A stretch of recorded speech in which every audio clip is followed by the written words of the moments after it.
ভারত এমন একটা দেশ যে দেশের চারপাশে শুধুই শত্রু, যেন কোনো বন্ধু নেই।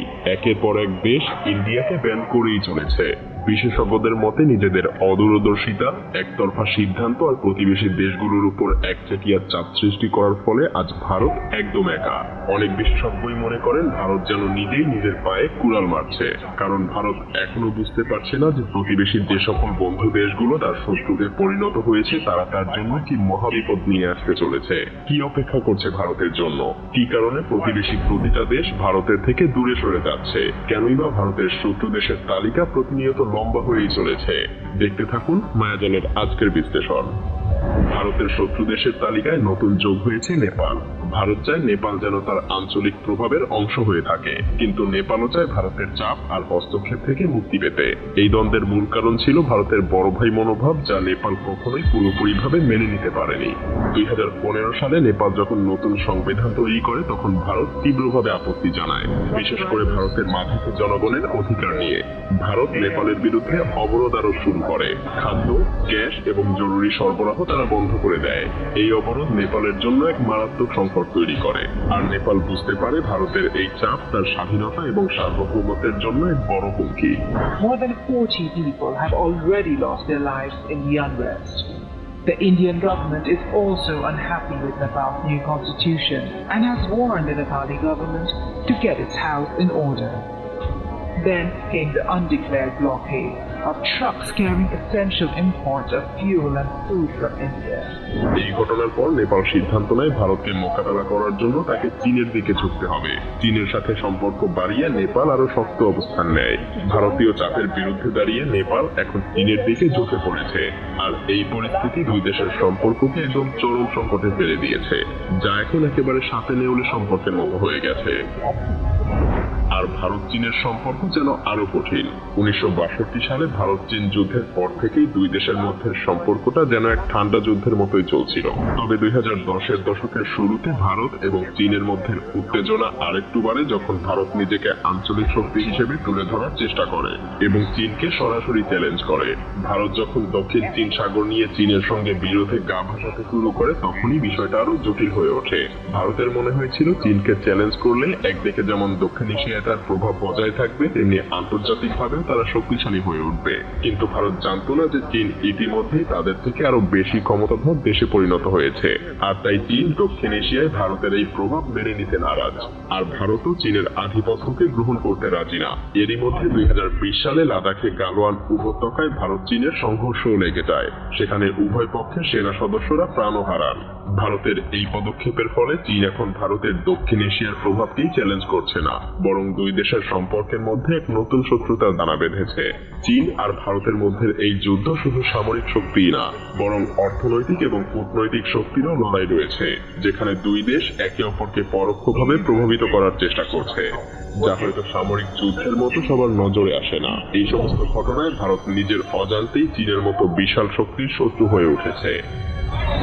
ভারত যখন একের পর এক প্রতিবেশী দেশগুলোর সাথে তার প্রভাব বিস্তার করতে শত্রুতা তৈরি করছিল, তখন শ্রীলঙ্কাও তার ব্যতিক্রম ছিল না।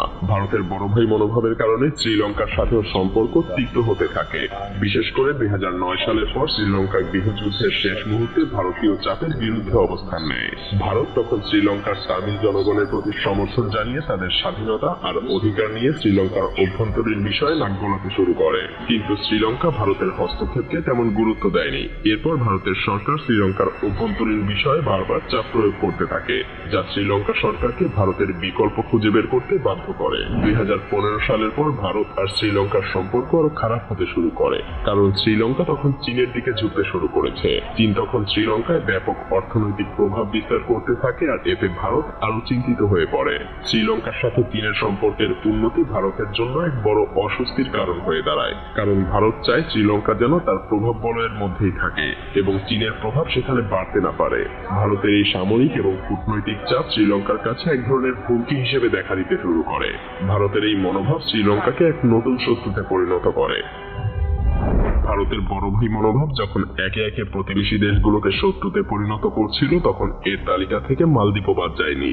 2013 সালে মালদ্বীপে ভারতের প্রভাব বলয়ের বাইরে একটা সরকার গঠিত হলে সম্পর্ক আরো কঠিন হয়ে পড়ে।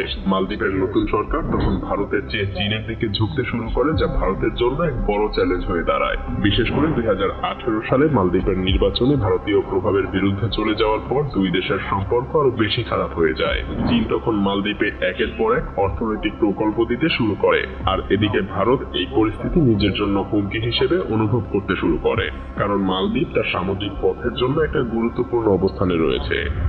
ভারতের শত্রুতা শুধু পাকিস্তান, চীন, নেপাল, শ্রীলঙ্কা, মালদ্বীপ বা মিয়ানমারের সাথেই না, বরং বাংলাদেশও এই তালিকায় চলে এসেছে। 2019 সালের নাগরিকত্ব সংশোধনী আইন নিয়ে ভারতীয় পদক্ষেপে বাংলাদেশের সাথে সম্পর্ক খারাপ হতে থাকে। এই পদক্ষেপগুলো বাংলাদেশের মুসলিম জনগণের বিরুদ্ধে হুমকি হিসেবে দেখা দিয়েছিল এবং এর ফলে ভারত বাংলাদেশ সম্পর্কের মধ্যে এক বিরাট ফাটল সৃষ্টি হয়। এদিকে 2024 সালের জুলাই বিপ্লবের পর যখন ভারতীয় সহযোগী শেখ হাসিনা সরকারের পতন ঘটে এবং নতুন অন্তর্বর্তীকালীন সরকার ক্ষমতায় আসে, তখন বাংলাদেশ ভারতের কথায় আর উদ্বস করছে না। এছাড়াও ভারতীয় মিডিয়ার মাধ্যমে বাংলাদেশের অভ্যন্তরীণ বিষয়ে নানা মিথ্যা প্রচারণাও চালানো হয়েছে। এই ধরনের প্রচেষ্টা ভারত বাংলাদেশের সম্পর্কের মধ্যে আরো শত্রুতা এবং অস্থিরতাও সৃষ্টি করেছে, যার ফলে বাংলাদেশ এখন ভারতের প্রতিবেশী শত্রু দেশগুলোর লিস্টে নতুন করে জায়গা করে নিয়েছে।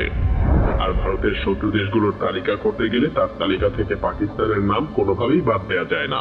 1947 সালে উপমহাদেশ ভাগ হয়ে গেলে ভারত এবং পাকিস্তান আলাদা দেশ হিসেবে জন্ম নিলেও কাশ্মীরের বিষয়টা ছিল দুই দেশের মধ্যে শত্রুতার মূল জায়গা।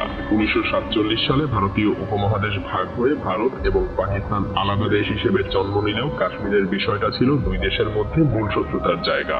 ভারত কাশ্মীরকে পুরোপুরি নিজেদের অধিকার বলে দাবি করে এবং পাকিস্তানের সঙ্গে নানা রকম ভাবে সামরিক সংঘর্ষেও জড়িয়ে যায়। পাকিস্তানও মনে করে ভারতের এই বড় ভাই মনোভাব কাশ্মীর সহ পুরো দক্ষিণ এশিয়ার রাজনীতি নিয়ন্ত্রণ করার তাগিদ থেকেই জন্ম হয়েছে।